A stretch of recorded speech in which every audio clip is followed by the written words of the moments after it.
வன குற்றச்சட்ட விரோத செயல்களில் ஈடுபட்டால் கடுமையான நடவடிக்கை எடுக்கப்படும் என அமைச்சர் பொன்முடி எச்சரித்துள்ளார்.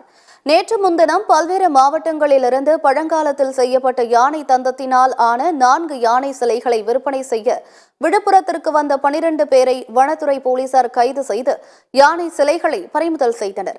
இந்த நிலையில் வனத்துறை அமைச்சர் பொன்முடி விழுப்புரம் வனத்துறை அலுவலகத்தில் யானை தந்தத்தினால் ஆன சிலைகளை பார்வையிட்டார்.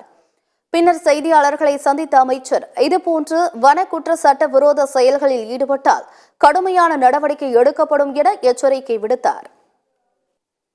தொடர்ந்து இது போன்ற நிகழ்வுகள் எல்லாம் கண்டுபிடிக்கப்பட்டு அவர்களுக்கு தண்டனையும் வழங்கப்பட்டிருக்கிறது. அந்த அடிப்படையில் தான் இந்த குறிப்பாக இந்த யானைகள் அவைகளை காப்பாற்ற வேண்டும், அவைகளுக்கு எந்த ஆபத்தும் ஏற்படக்கூடாது என்ற உணர்வோடு தான் இந்த பிரிவுகள் எல்லாம் உருவாக்கப்பட்டு வனத்துறையின் மூலமாக செயல்படுத்தப்படுகிறது.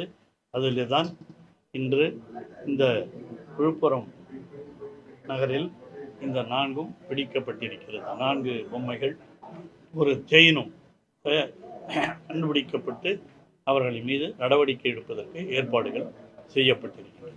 இந்த வனத்துறை அதிகாரிகளாக இருப்பவர்களும் டிஎஃப்ஓவாக இருந்தாலும் மற்ற இந்த பிரிவிலே பணியாற்றுகிற அனைத்து அதிகாரிகளும் இதிலே முழு கவனம் செலுத்தியதனுடைய விளைவுதான் இவைகளெல்லாம் இன்று தடுக்கப்பட்டு கொண்டிருக்கின்றன.